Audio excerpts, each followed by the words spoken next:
day and another week. Living in an RV can't be beat. We are less than 2 miles from Beatty, Nevada. Is the lighting good? The lighting's bad. Where do we look most young? Come this way. Okay. And now we're right by the RV. Let's go this way. We're at a boondocking spot called Bombos Pond. The locals don't know what Bombo is or who Bombo is, but that's the spot on Compendium, so that's where we came. We passed by here last year, and I remember looking over and seeing a lot of RVs and thinking, nope, nope, nope, nope. I don't remember this at all. You know, it's not bad. We got a spot parked kind of up on the hill. Place has been fairly busy, lots of people. A lot in and out. In and out. It's right off 95. Great location, right down from Beatty. You know, lots of things to do around here, even though it looks kind of desolate. Took the kids to a brothel. Yay. It's a abandoned brothel. It's not even, there's nothing there. Angels Ladies. Yeah.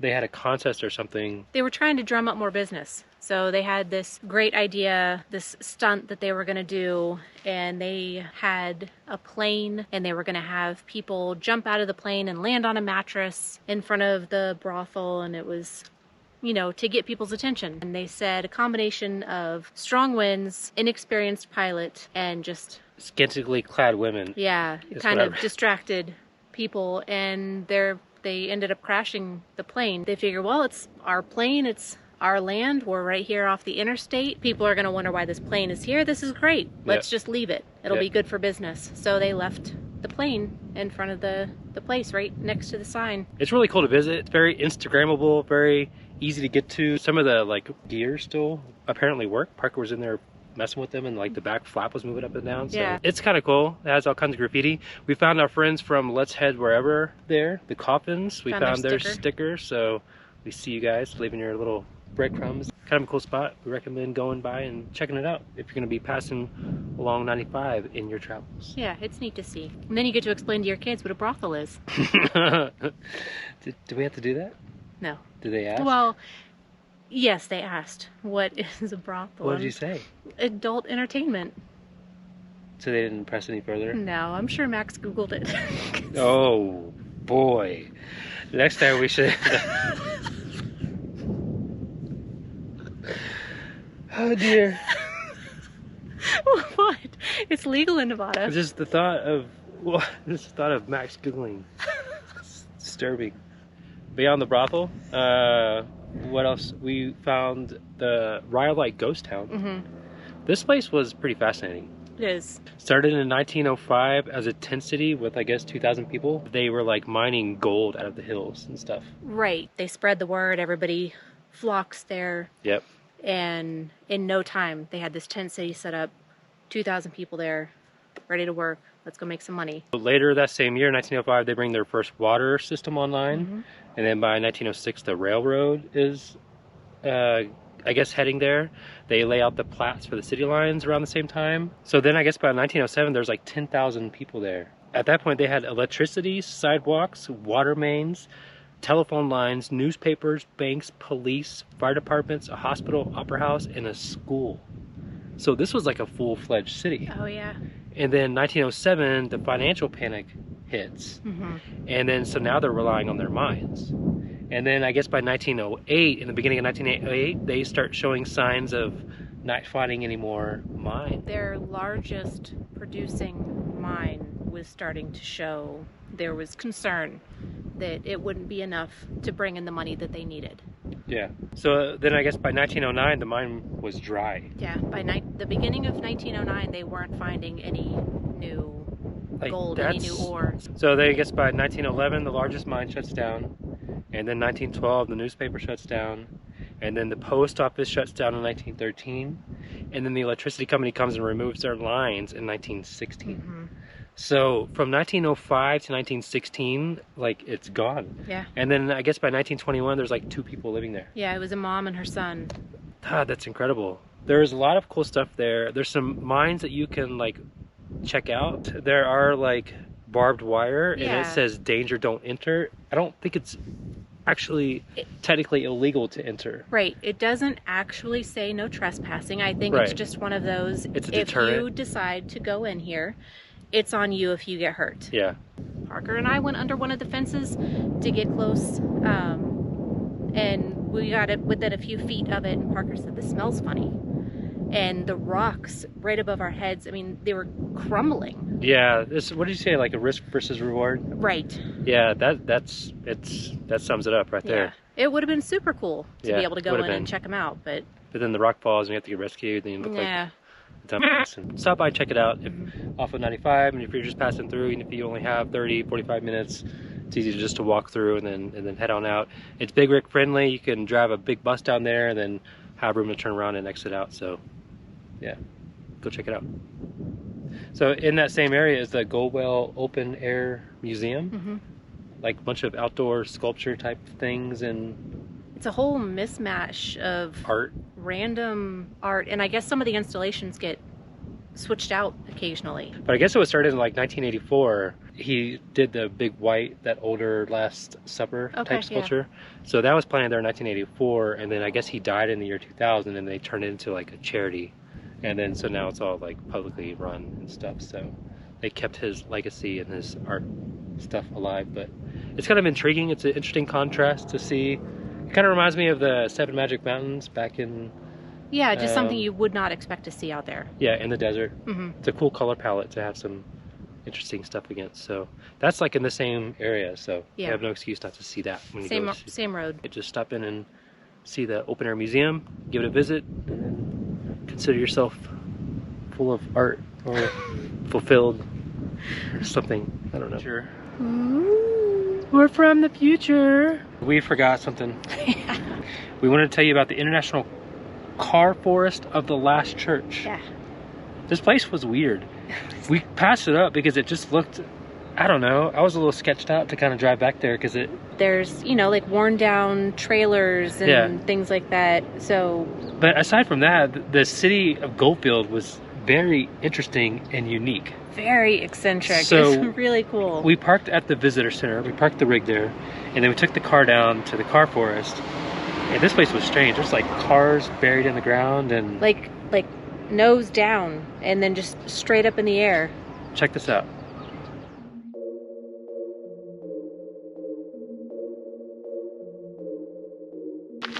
So we're in Goldfield, Nevada at the International Car Forest of the Last Church. I don't know what the Last Church is, but this place is very strange.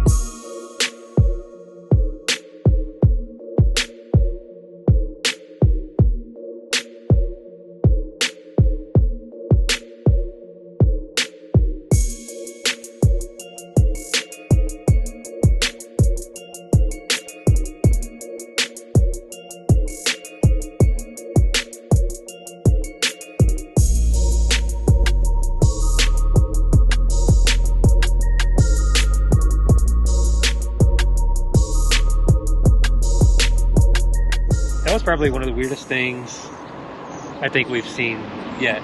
Well, the stuff in Nevada, all along western Nevada, has just been... a lot of very quirky stuff. Yeah. But speaking of quirky, we also saw the art cars of Goldfield.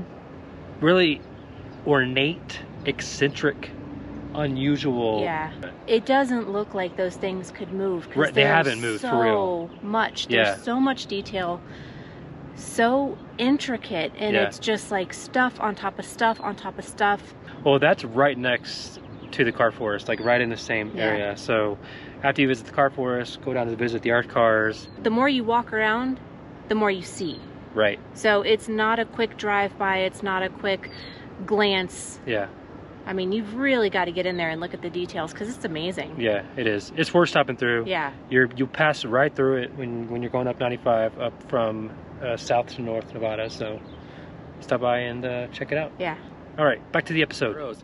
I guess Beatty is known for its burros and in the surrounding areas. So at this boondocking spot, we got some close encounters with some burros. They were very curious And I'm sure they're looking for food because people feed them, but which I guess you're not supposed to. Yeah, apparently it's illegal. It's like a felony or something, isn't it? Like, so you could get in some major trouble. I'm sure people do it anyways, but, you know, we don't feed them, especially not on camera.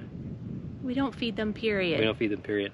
And then we drove in to Beatty today, and they were hanging out at the mural across from the Family Dollar. And we drove up, and they, like, walked right in, and they're, like...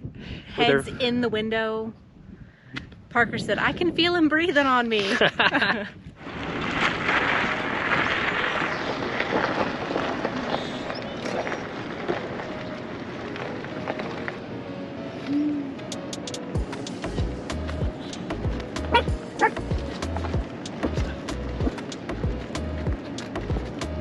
Hi, Gwen. Hi, Gwen. Hi. Oh, we don't have anything for you. Yeah, we do. Hi.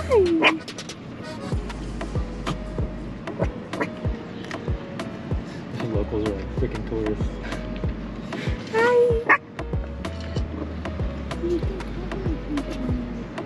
You're so cute. Do you think he asked us to open my window? Stella. What? Can you roll Parker's window down? His thing doesn't work. He's gonna slobber on your lap. Well, yeah, he is. It's gonna be real bad. He's slobbering. How do we get him out? Oh no. We're being overrun. Locals, help us.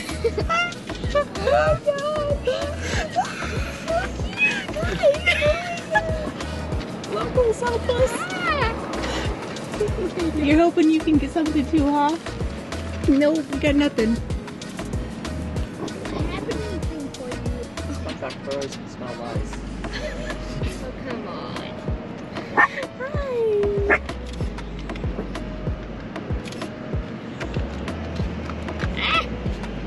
Alright, time to go. Go. Bye, guys. Stop I it. feel his breath Yep. on me. Ew. Bye. Bye. Watch out.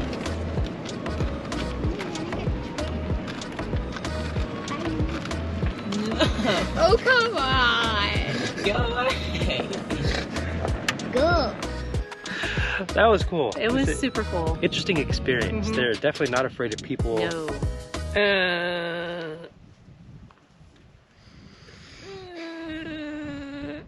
You done? No, it's stuck.